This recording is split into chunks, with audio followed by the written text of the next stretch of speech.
Bismillahirrahmanirrahim. Assalamualaikum warahmatullahi ta'ala wabarakatuh.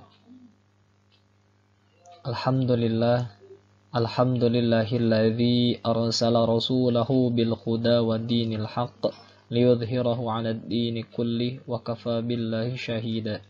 Ashhadu an la ilaha illallah wahdahu la syarikalah wa ashhadu anna Muhammadan abduhu wa rasuluhu alladzi la nabiyya ba'dah.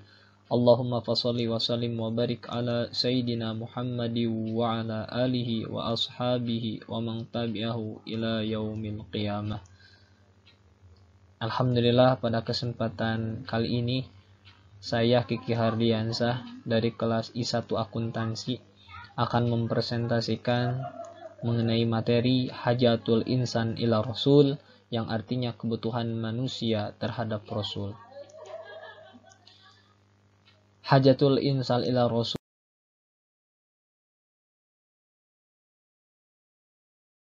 Bismillahirrahmanirrahim. Assalamualaikum warahmatullahi ta'ala wabarakatuh. Alhamdulillahilladzi arsala rasulahu bil huda wa dinil haqq liyudhhirahu 'alad dini kulli wa kafa billahi syahida. Ashhadu an la ilaha illallah wahdahu la syarikalah wa ashhadu anna Muhammadan abduhu wa rasuluhu alladzi la nabiyya ba'dah. Allahumma fasalli wa sallim wa barik ala Sayyidina Muhammadi wa ala alihi wa ashabihi wa man tabi'ahu ila yaumil qiyamah. Alhamdulillah, pada kesempatan kali ini saya Kiki Hardiansah dari kelas I1 Akuntansi akan mempresentasikan mengenai materi Hajatul Insan ila Rasul, yang artinya kebutuhan manusia terhadap Rasul. Hajatul Insan ila Rasul,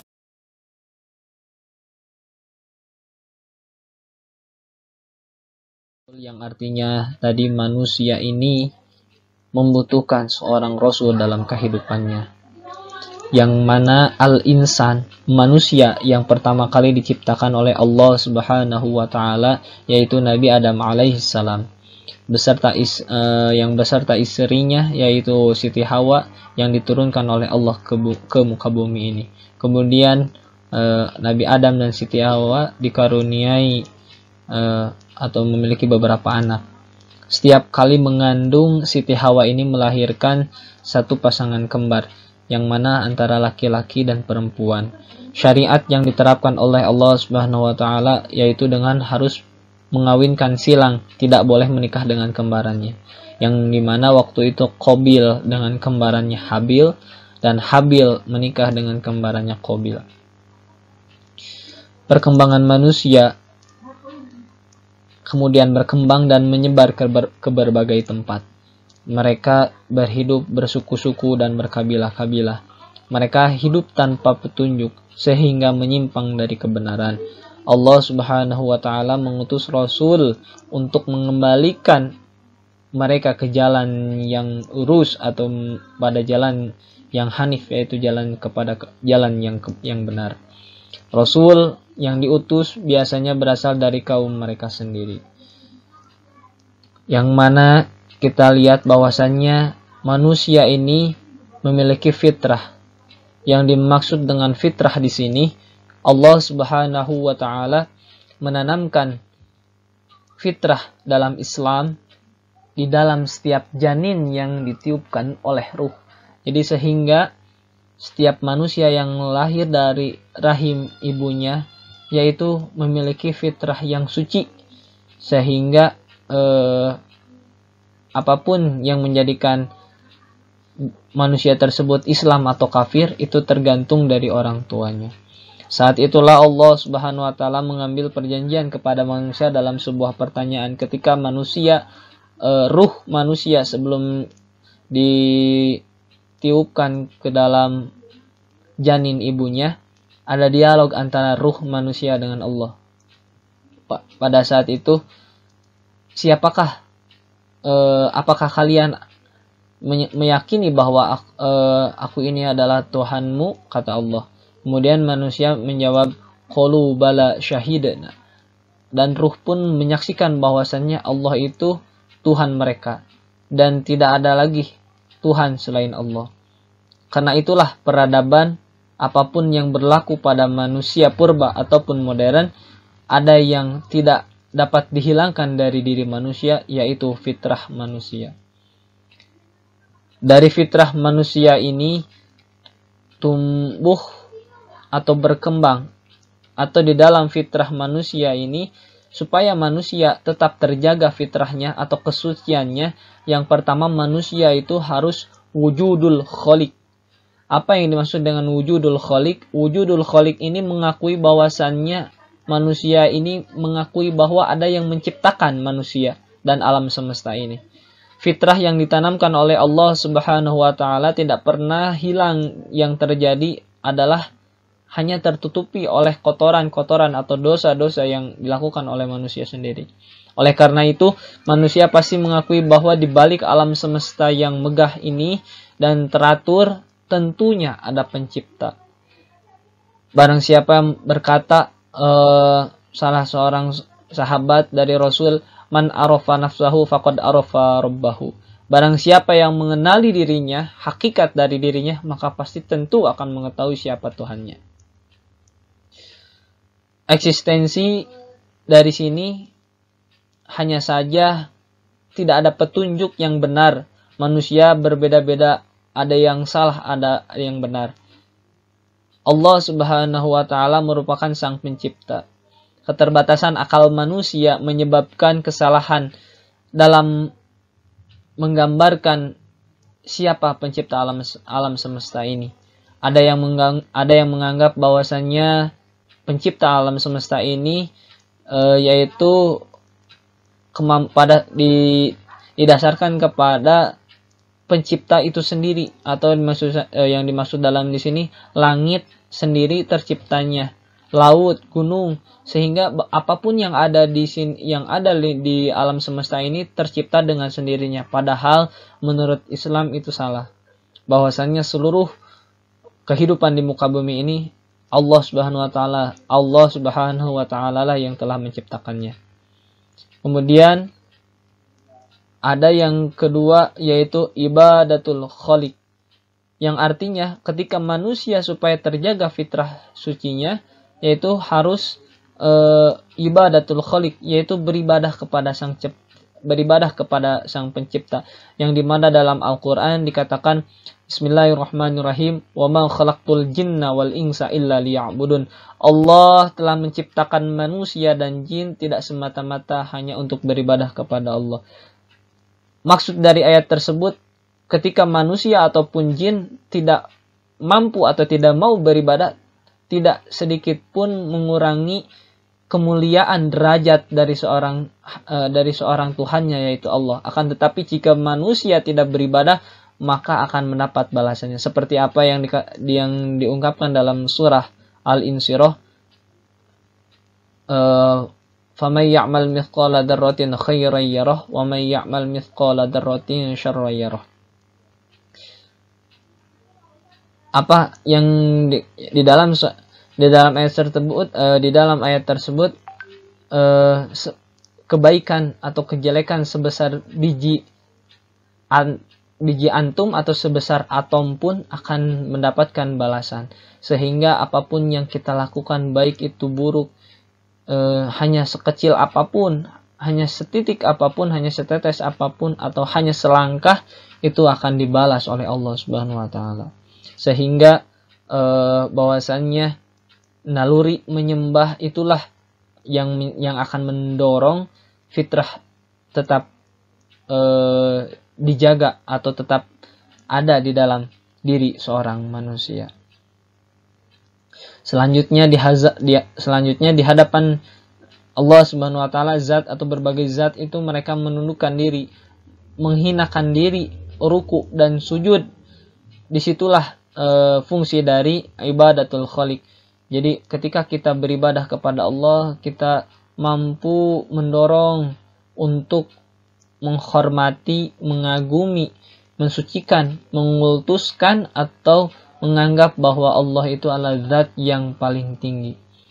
Ketika itu pun kita berupaya menundukkan diri, menghinakan diri, dan ruku dan sujud kepada Allah, bahwasanya meminta pertolongan tidak ada Tuhan pun yang wajib kita disembah, dan tidak ada satu Tuhan pun yang mampu menjamin hidup kita dari lahir sampai mati, itu hanya Allah Subhanahu wa taala.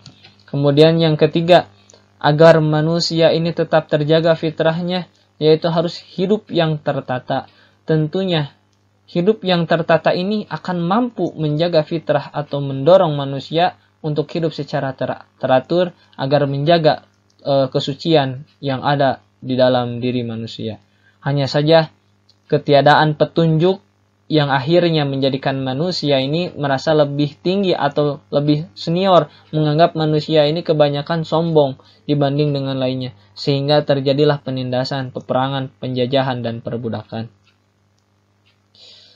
Kemudian dari ketiga aspek wujudul khaliq, yaitu kita harus mengetahui siapa pencipta alam semesta ini. Kemudian ibadatul khaliq, yaitu kita harus beribadah kepada Sang Maha Pencipta, merupakan salah satu aplikasi dari kita bersyukur karena telah diciptakan ke muka bumi ini. Dan yang ketiga al-hayatul munadzamah, yaitu hidup yang teratur, maka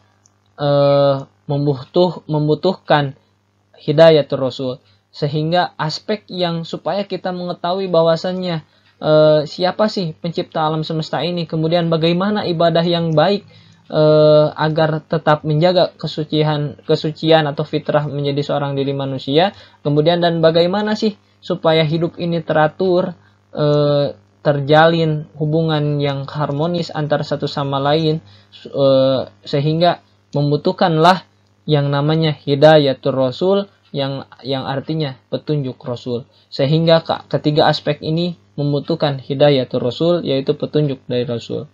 Apa fungsi dari hidayatul? Bagaimana apa saja yang ada pada hidayatul rasul, atau apa saja yang ada pada diri rasul, atau fungsi dari hidayatul rasul? Yang pertama adalah ma'rifatul khaliq. Tujuan dari hidayatul rasul, petunjuk dari rasul ini senantiasa untuk mengatasi dan menyelesaikan berbagai kekacauan dan permasalahan yang ada di muka bumi. Maka Allah mengirim para rasul untuk memberikan petunjuk kepada umatnya. Dan dalam Al-Quran dikatakan, wa innaka latahdi ila siratim mustaqim, yaitu untuk menunjukkan kepada kita kepada jalan yang lurus atau jalan kebenaran.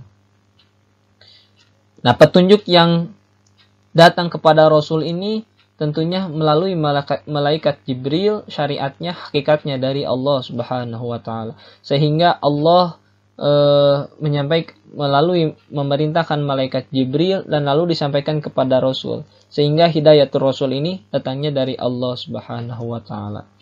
Kemudian ma'rifatul setelah atau petunjuk dari hidayatul Rasul ini, tentunya tiada lain isi dari hidayatul Rasul.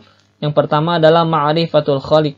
Ma'rifatul khaliq ini kita harus mengenal lebih dekat, lebih dalam, siapakah sih yang telah menciptakan kita dan alam semesta ini, alam semesta yang megah ini. Sehingga dengan kita ma'rifatul khaliq, kita mengetahui siapa pencipta alam semesta ini, maka akan mampu menjaga kesucian kita, mampu memperkuat keyakinan kita, tauhid kita, akidah kita, bahwasannya tiada lain yang telah menciptakan alam semesta ini, yaitu Allah Subhanahu wa taala.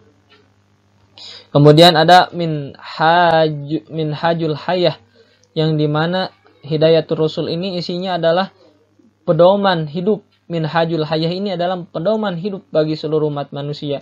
Rasul mengatur bagaimana kehidupan meliputi politik, ekonomi, hukum, sosial, dan pendidikan, dan lain sebagainya. Oleh karena itu, pada Rasul juga memberi petunjuk tentang aturan-aturan yang seharusnya menjadi pedoman hidup mereka, bukan aturan-aturan yang dibuat mereka, sehingga aturan yang datangnya kepada Rasul ini hakikatnya datang dari Allah Subhanahu wa taala. Yang kemudian dari aspek ma'rifatul khaliq dan minhajul hayah ini tentunya akan menghasilkan al-ibadatus sahih, yaitu ibadah yang sahih. Jadi ketika kita mengetahui bagaimana ma'rifatul khaliq kemudian minhajul hayah, beribadah dengan yang benar, maksudnya pedoman hidup, ketika kita sudah mengetahui siapa pencipta atau mengenal siapa pencipta, kemudian minhajul hayah yaitu mengetahui pedoman hidup, tentunya akan terciptalah beribadah yang benar, al-ibadatus sahih, yang telah dikatakan tadi, wa ma khalaqtul jinna wal insa illa liya'budun. Allah tidak menciptakan manusia dan jin kecuali hanya untuk beribadah kepada Allah Subhanahu wa taala. Sehingga ketika kita sudah mampu melakukan beribadah dengan baik dan benar berkat petunjuk Rasul, sehingga kunci atau kesimpulan dari hajatul insan ila Rasul ini, supaya yang pertama menjaga fitrah manusia. Bagaimana menjaga fitrah manusia itu harus dengan wujudul khaliq, al-ibadatul khaliq, al-hayatul munazzamah. Wujudul khaliq, ibadatul khaliq, al-hayatul munazzamah tidak dapat manusia mendapatkan sendiri, akan tetapi harus melalui syariat atau pelantara hidayatul Rasul, petunjuk dari Rasul. Karena Rasul itu adalah seorang pilihan dari Allah yang diutus ke muka bumi ini untuk mengatur segala aspek kehidupan yang ada di muka bumi ini. Kemudian di dalam hidayatul Rasul itu tentunya menunjukkan ma'rifatul khaliq, yaitu ibadah ghairul mahdoh atau ibadah mahdoh dan ibadah ghairul mahdoh, dan minhajul hayah, pedoman hidup bagaimana tata cara beribadah mahdoh maupun ghair mahdoh. Dan sampai akhirnya ketika kita sudah mendapatkan hidayatul Rasul, kita sudah mampu memahami apa itu ma'rifatul khaliq, kita sudah memahami bagaimana minhajul hayah, maka akan terciptalah al-ibadatus sahih yang telah disyariatkan oleh Allah melalui petunjuk para Rasul. Mungkin itu saja yang bisa saya sampaikan mengenai materi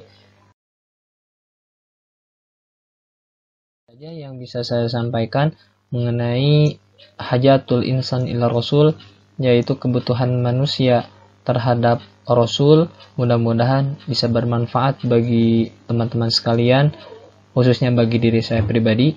Mohon maaf bila ada kata, makna, ataupun ucapan yang salah yang telah dikatakan oleh saya.